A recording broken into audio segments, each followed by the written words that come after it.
এমনিতে তো কাউকে পাই না পাশে, আজকে মরার ভিডিওটাও কেউ দেখবি না? আমি মরতে চলেছি রে, দড়ি বাঁধা ওপরে, আমার চোখে জল এসে যাচ্ছে। যদি তোর ডাক শুনে কেউ না আসে। হে মাই থ্রি সোলস, কেমন আছো সবাই? তো চলে এসেছি আজকে রিডিং নিয়ে। ফেস টু ফেস এলাম। ফেস টু ফেস কতদিন আর আসতে পারবো আমি সত্যি জানি না। কারণ হচ্ছে আমার ফেসিয়াল নার্ভ কিছু একটা প্রবলেম হয়েছে, তোমরা জানো আমার ব্রেনের। তো ফেস আস্তে আস্তে আমার খারাপ হয়ে যাবে এরকম সম্ভাবনা ডক্টর বলেছে। আর ওষুধও কতটা কন্টিনিউ আমি করবো আমি জানি না। তো সেই কারণে বেশি দিন হয়তো আমি সামনাসামনি এইভাবে তোমরা আমাকে দেখতে পাবে না। যতদিন ঠিক আছি, মোটামুটি দেখাবার মতো আছে ফেসটা, ততদিনই আসবো। তো বাট আমাদেরকে অলওয়েজ, আমি তোমাদেরকে শেখাই পজিটিভ থাকতে, অ্যান্ড অলওয়েজ বি পজিটিভ। ওকে, তো আমাকে নিয়েও আমি পজিটিভ আছি। যদি আমার পাস্ট কর্মা ঠিক থাকে তো ঠিক থাকবো, যদি কিছু কর্মা ব্যাগেজ থাকে আমার অবশ্যই, তো সেই জায়গাটা তো ঘুরতে হবে। সেটা আমি বলে থাকি তোমাদেরকেও অলওয়েজ, যে চলো রিডিংয়ে চাই, বেশি বকে লাভ। কানেক্ট করো আমার সাথে, সাবস্ক্রাইব করে আমার চ্যানেল, কারণ আমি রিডিং করছি আমার সাবস্ক্রাইবারদের জন্য। ওকে, চলো ফার্স্ট কার্ড নেব। ওয়াও,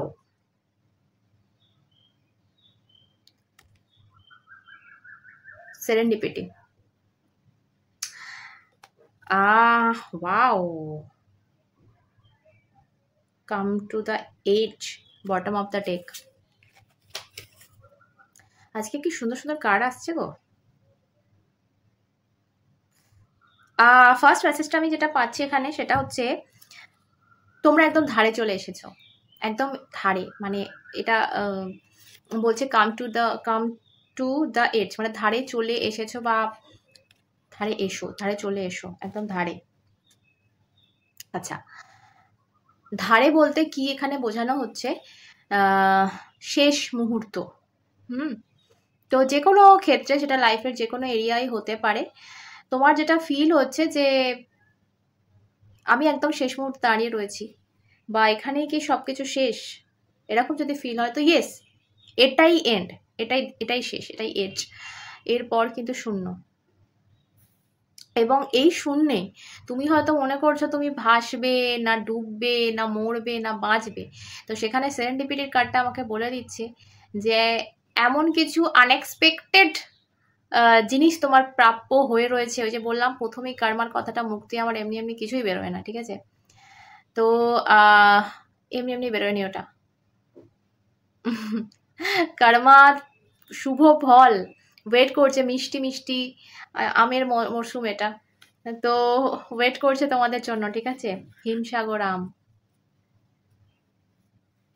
চলো একটু ট্যারো থেকে দেখা যাক আর কি এই বিষয়ে আমি নেব। তার মানে তোমাদের জন্য, তোমরা যেটা ভাবছো যে সবকিছু শেষ, এবারে কোথায় যাব, কোথায় গিয়ে মরবো, তো সবকিছু ওয়েট করছে তোমাদের জন্য, খুব সুন্দর মিষ্টি কিছু ওয়েট করছে। তোমরা যেখানে দাঁড়িয়েছিলে, আমি একটা জিনিস এখানে বলছি, এখানে এই জিনিসটা, এই যে এটা টুকরের ওপরও দাঁড়িয়েছিল, ঠিক আছে? ও ভাবছিল যে আমি এটাই আমার জগৎ, আমাকে এই টুকরের ওপরই থাকতে হবে, তা না হলে আমি পড়ে যাব, ঠিক আছে? কিন্তু ও ওই জন্য ধারে যাচ্ছিল না, বা খুব সামলে ছিল। কিন্তু তোমাকে ধারে যেতে বলা হচ্ছে, কারণ তোমাকে বলা হচ্ছে তুমি লাফ মারো। এইটুকুটা তোমার জগৎ হতে পারে না, তোমার জগৎটা এই গোটা ইউনিভার্স, এতে তোমার মানে তোমাকে না, তোমার কমফর্ট জোনের বাইরে যেতে বলা হচ্ছে, ঠিক আছে? রাধাকৃষ্ণ এখান থেকে উঁকি মারছে, দেখতে পাচ্ছ? হঠাৎই আমার চোখ গেল। সো মেবি কারণ সোলমেট ওয়েট করছে এই ইউনিভার্সের মধ্যে, তোমার কমফর্ট জোন থেকে বেরিয়ে কিন্তু তুমি তাকে পাচ্ছ তার সাথে। কারণ আমার চোখ গেল আমার রাধাকৃষ্ণার দিকে, অনেক ঠাকুর ওখানে আমার বসানো রয়েছে, বাট আমার চোখ গেল রাধাকৃষ্ণার দিকে। তো মেবি তোমার টুইন ফ্লেম বা সোলমেটের সাথে দেখা হতে চলেছে খুব তাড়াতাড়ি। তুমি ভাবছিলে এটাই জগৎ, এটাই আমার কমফর্ট জোন, এখান থেকে বেরোলে আমি পুরো একা হয়ে যাব, আমি কোথায় তলিয়ে যাব। বাট ওই তলিয়ে যাওয়াটাই তোমার জগৎ, ঠিক আছে? এখান থেকে পড়ে গেলে আবার মৃত্যু হবে। তোমার এখান থেকে পড়ে গিয়ে তুমি যেখানটা পড়বে সেইটাই তোমার আসল ডেস্টিনেশন। সো ভয় পেয়ে লাভ নেই তো। তোমাকে ঝাঁপ মারতে বলা হচ্ছে, ঝাঁপ মারতে এখনো অবধি বলা হয়নি, ধারে আসতে অ্যাটলিস্ট বলা হচ্ছে। ও আপনি আপ যা হওয়ার হয়ে যাবে। ভয় পেও না, ভয়টাকে ত্যাগ করো, কমফর্ট জোন থেকে বেরো। কারণ এখানে সেরেন্ডিপিটি যেটা আমাদের মানে ভাবনা চিন্তার বাইরের কিছু পাওয়া। তুমি ভাবছিলে 10, তুমি পেয়ে গেলে 100, সেটাই হচ্ছে সেরেন্ডিপিটি। তো এই কার্ডটা তোমার রিডিং এ ফার্স্টে চলে এসেছে, তো বুঝতে পারছো তুমি কি পেতে চলেছো, তুমি ভাবতেও পারছো না যে তুমি কি পেতে চলেছো। চলো দেখি 13 থেকে আর কি আসছে। Okay, first card 3 of pans. Wow, again একটা এগিয়ে যাওয়ার কথা বলা হয়, তোমাকে এগোতে বলা হচ্ছে। তুমি না ভয়তে না পিছিয়ে আছো বা সিটকে আছো, জানি না কি বিষয়বস্তু।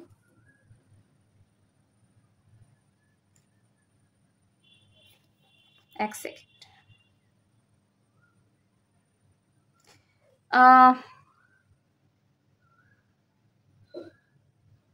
একটা কোনো মনে যদি কোনো প্রজেক্ট থাকে না, যে একটা প্রজেক্ট কিছু ভাবা আছে তোমার, যে এটা করবো, এটা একদিন আমি করব, এরকম যদি কিছু থাকে, তো সেটা তুলে রাখার মতো আর টাইম নেই।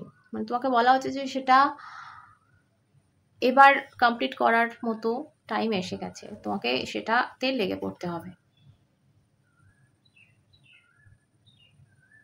এবং এই গ্রোথটা না তোমার নিজের মস্তিষ্ক থেকে হবে, অন্য কারোর মস্তিষ্ক থেকে নয়।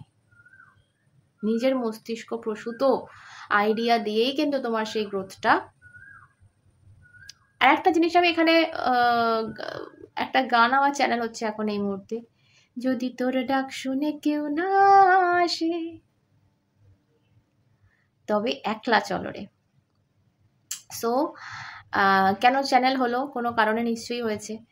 সো ওই যে ধারে তোমাকে যেতে হবে, যে কমফর্ট জোনের বাইরে তোমাকে যেতে হবে, ওই যে জায়গাটা তোমাকে ছাড়তে হবে, লেট গো করতে হবে, ওই যে পদক্ষেপটা তোমাকে নিতে হবে, সেখানে যদি কেউ সাথ না দেয়, তোমাকে একলা যেতে বলছো তুমি। আমার যেটা মনে হচ্ছে যে এবারে তুমি যে এরিয়াতে যেতে চলেছো লাইফে, বা যে বিষয়বস্তু নিয়ে এগোতে চলেছো, সেখানে তোমার সাপোর্ট খুব কম পাবে তুমি।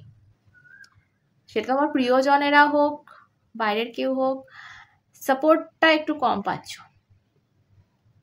ঠিক আছে? বাধা দেওয়ার লোক প্রচুর পেয়ে যাবে। তো সেই জায়গা থেকে কিন্তু তোমাকে এগিয়ে যেতে বলা হচ্ছে, এবং এটা একা। তুমি দেখবে যে তুমি হয়তো ভাবছো এখান থেকে এই জঙ্গলের ভেতরে আমি ঢুকে বসে রয়েছি। আমি এটা উদাহরণ দিচ্ছি, জাস্ট ভেবো না তুমি ভাববে দিদি আমাকে জঙ্গলে এখানে পাঠাচ্ছে, তো জাস্ট উদাহরণ দিচ্ছি। তুমি ভাবছো এখানে আমাকে জঙ্গলের মধ্যে আমি বসে রয়েছি, ওই উঁচু পাহাড়ে আমি উঠবো কি করে। তো দেখবে যে তোমার সামনে হয়তো একটা উড়োজাহাজ এসে দাঁড়িয়ে পড়লো তোমাকে নিয়ে যাওয়ার জন্য। আমি এখানে এই কার্ডের এই মেসেজটাই পাচ্ছি। দেখো এখানে একটা পুরো জঙ্গল, এখানে এই পাখিটা কোত্থেকে এসে এই মুখে করে কিন্তু এটাকে নিয়ে চলে যাবে যেখানে প্রজেক্ট লেখা রয়েছে। তো তোমার প্রজেক্টটা কিভাবে যে কোথায় পৌঁছে যাবে, এখানে তোমার ভাববার বিষয় আছে কিন্তু এখানে, ঠিক আছে? আমার মনে হচ্ছে প্রচুর পপুলার হতে চলেছে তোমার জায়গা, তোমার যে জিনিসটা, তোমার যে প্রজেক্টটা, তোমার যে বিষয়বস্তুটা, সেটা লোকের নজরে আসতে চলেছে, সেটা চোখে পড়তে চলেছে।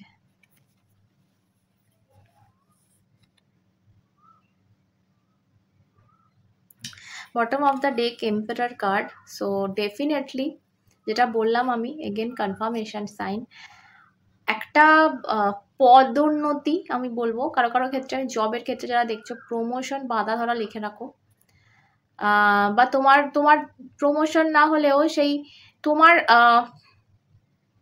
ট্যালেন্ট বা তোমার যে কর্মদক্ষতা, সেটার একটা প্রশংসা।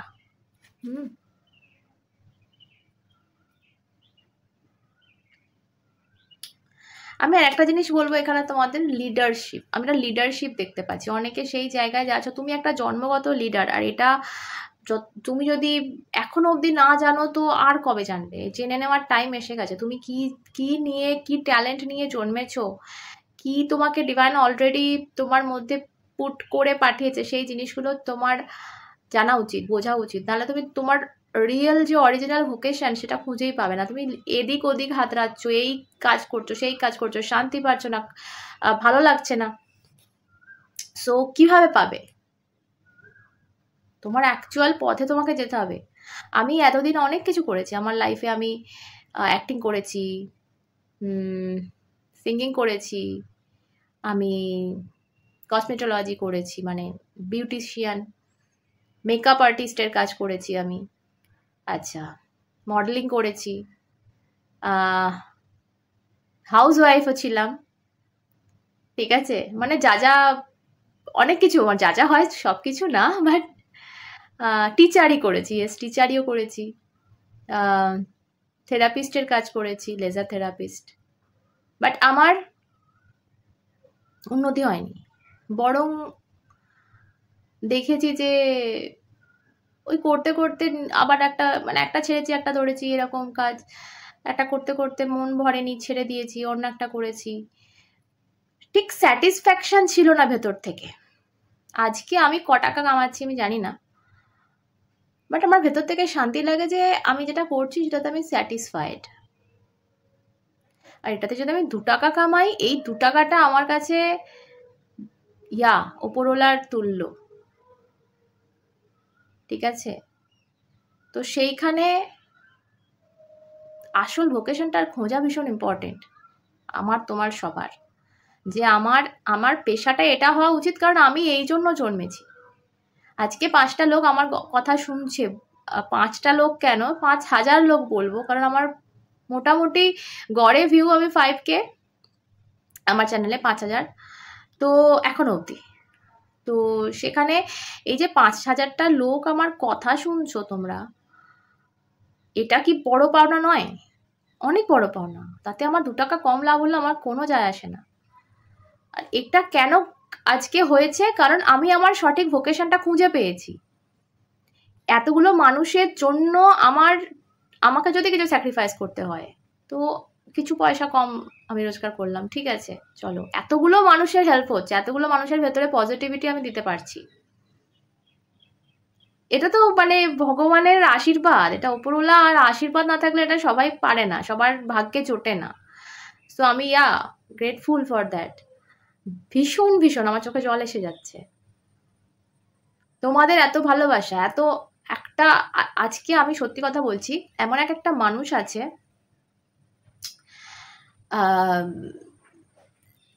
মানে আমার নিজের চোখে দেখা একজন আমার একটা বন্ধু, মানে জাস্ট সুইসাইড অ্যাটেন্ড করার কিছুক্ষণ আগে লাইভে এসেছিল ফেসবুকে।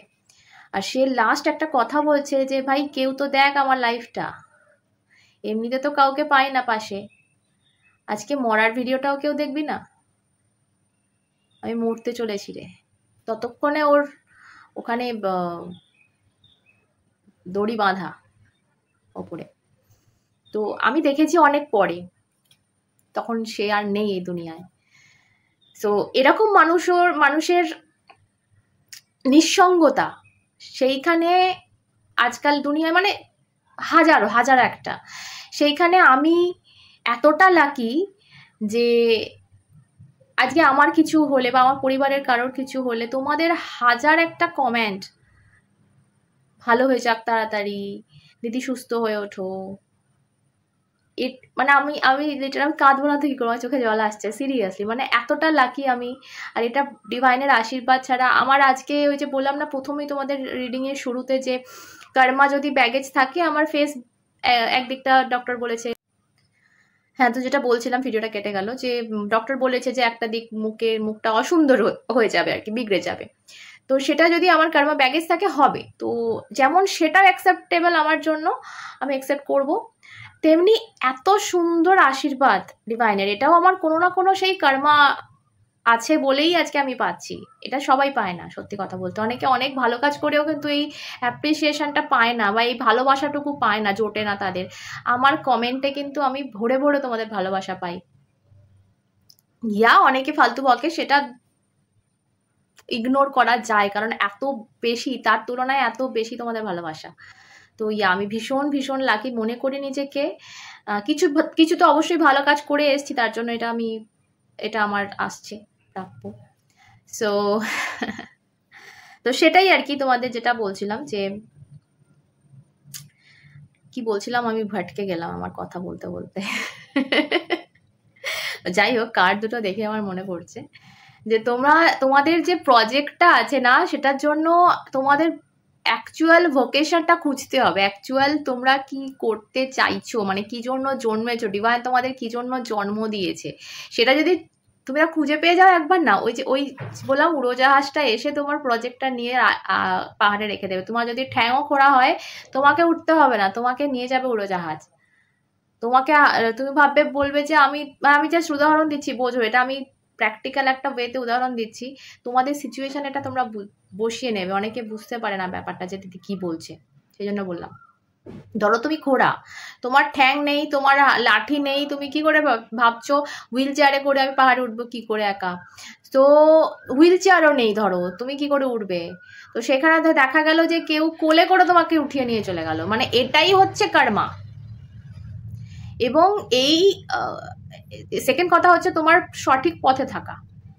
ঠিক আছে, আমি বলছি না তুমি ভুলভাল কাজ করছো, আমি কিন্তু ওইটা বলতে চাইছি না। ধরো তুমি সঠিক কাজই করছো, তুমি একদম মানুষের হেল্পের কোনো কাজ করছো। ধরো আমি যদি আজকে ট্যারো রিডার না হয়ে নার্স হতাম, সাপোজ উদাহরণ দিচ্ছি, সেখানেও আমি কিন্তু মানুষের হেল্প করছি, মানুষের সেবা করছি, কিন্তু সেটাও ভালো কাজ। কিন্তু সেটা কি আমার সঠিক ভোকেশন হতো না। আমি হিলিং, আমার এটাও হিলিং যেমন ওটাও হিলিং, কিন্তু এইভাবে হিলিং, পজিটিভিটি ভরে। কারণ আমাকে থ্রট চাকরায় সেই আশীর্বাদ ভগবান দিয়ে রেখেছে যে আমার কথাবার্তা দিয়ে আমি মানুষকে হিল করব। তো সেটাতে ইনজেকশন দিলে কিন্তু আমার ওই জায়গায় সঠিক হতো না ব্যাপারটা। কিন্তু তোমার যদি ধরো তোমাকে মানে ডক্টর বানিয়েছে, বা আমি উদাহরণ দিচ্ছি, কিছু ডক্টর বানিয়েছে বা ইঞ্জিনিয়ার তুমি হয়ে গেলে, বা ইঞ্জিনিয়ার হওয়ার কথা তুমি ড্যান্সার হয়ে গেলে, তোমার সে ড্যান্সটাও ভালো হবে না, তুমি করতেই পারবে না। তুমি দেখবে যে তোমাকে পেরিয়ে পেরিয়ে সবাই চলে যাচ্ছে, তুমি হয়তো দেখবে তুমি করছো, কিন্তু তোমাকে পেরিয়ে পেরিয়ে যেন চলে যাচ্ছে সবাই। তুমি তখনই বুঝতে পারবে যে ওই জায়গাটা তোমার জন্য নয়। আমি গান গাইতাম, অনেক চেষ্টা করেছি, আমার বাবা মারও স্বপ্ন ছিল আমি ভালো গায়িকা হব, তো সেই জায়গায় চেষ্টা করেছি, কিন্তু প্রতিবার ফেলিওর। এবং এমন চেষ্টা যেটা আমার সাথে সাথে আমার বাবা মাও করেছে, মানে লাইন দিয়ে দাঁড়িয়ে থাকা থেকে শুরু করে এখানে ওখানে নিয়ে যাওয়া থেকে শুরু করে, কোনোটাতে কোনো ফল হয়নি। সেই জায়গা অবধি পৌঁছতে পারেনি যে জায়গায় যেটা স্বপ্ন ছিল। করেছি, প্রফেশনালি নিয়েছিলামও সেটাকে, বাট সেই জায়গা অবধি পৌঁছতে পারিনি। কেন? ওটা আমার ভোকেশন ছিল না। তোমার অরিজিনাল ভোকেশন কি? আমার কেন জানি না মনে হচ্ছে যে প্রথম যে মেসেজটা তোমাদের জন্য পেলাম, যে তোমরা যে জায়গাটা দাঁড়িয়ে আছো, যদি এটা লাভ লাইফের ইস্যু না হয়ে থাকে, তোমরা যে জায়গাটায় দাঁড়িয়ে আছো সেই জায়গাটায় তোমাদের জন্য নয়। তোমাদের এজের আসতে বলা হচ্ছে, এগিয়ে আসতে বলা হচ্ছে, এবং তোমার জন্য ইউনিভার্স অন্য কিছু ভেবে রেখেছে। আজকের মেসেজ কিন্তু এটাই ভাই। প্রথম থেকে দেখো, তুমি প্রথম থেকে যে মেসেজগুলো পাচ্ছিলাম, 10 ভাবছো 100 দেবে তোমায়, কিন্তু তোমাকে রাস্তাটা চেঞ্জ করতে হবে, তোমাকে কমফর্ট জোন থেকে বেরোতে হবে। আমি যখন গান ছেড়ে দিই, আমি ভাবতাম যে আমি কি করব। আমি জানি আমার বাবা মা আমাকে পড়াশোনা করিয়েছে, অনেক কিছু শেখানো করিয়েছে, কিন্তু গানটা আমার কমফর্ট জোন ছিল। ঠিক আছে, আমি ওখানটা ছেড়ে দেওয়ার কথা ভাবতেও পারতাম না। আমি অনেক চাকরি করেছি, চাকরি করতে করতে আবার চাকরি ছেড়ে দিয়ে গানে গেছি, যে না ওটা ছাড়া থাকতে পারছি না, ওখানটা বেশ আমার ভালো লাগছে, ওটা আমার কমফর্ট জোন, ওই কাজটা করতে বেশ আমার কমফর্ট জোন লাগে। দেখো আমি আজকে তো কমফর্ট জোন পেয়ে গেছি আমার, এগেন আজকে কিন্তু এটা ছাড়া আমি কিছু ভাবতেও পারবো না। আজকে ধরো আমি তোমাদের বলছি, সাপোজ আমি কোনো কনসার্টে গেলাম, কোনো রকম শোতে গেলাম গানের, মাঝে মাঝে তো যাই, তো তখন ওখানে গিয়েও আমি চালু করে দিই তোমাদের জন্য ভিডিও, বা একটা কোনো জায়গা নিয়ে একটা শ্যুট করে নিই যে না কালকে ভিডিও ছাড়তেই হবে আমাকে, বা পার্সোনাল লিঙ্ক বুকিং আছে, কোনো রকম কোথাও একটা থাকতে দিয়েছে হোটেলে বা কোথাও, সেখানে গিয়ে আমি শুরু করে দিলাম, না আমাকে পার্সোনাল রিডিং তো টাইমে দিতেই হবে। তো এটা হচ্ছে মেন ব্যাপার। তোমরা ভাবতো যে জায়গাটা দাঁড়িয়ে আছো ওটাই কমফর্ট জোন, সেটা লাভ লাইফ হোক, সেটা জব হোক, আমি সব কিছুর কথা বলছি আজকে। এটা তোমার কমফর্ট জোন নয়, তুমি এখান থেকে বেরো, তুমি তোমার ডিসকমফর্ট জোনে বেরো, তোমার যেখানে কমফর্ট জোন ফিল হচ্ছে না, যেটা তোমার নতুন লাগছে, যেটা তোমার ভয় লাগছে, সেই জায়গাটা এক্সপিরিয়েন্স করো, দেখবে তোমার কমফর্ট জোন নতুন করে তৈরি হয়ে যাচ্ছে। আজকের মেসেজ এটা। সকালে ভালো থেকো।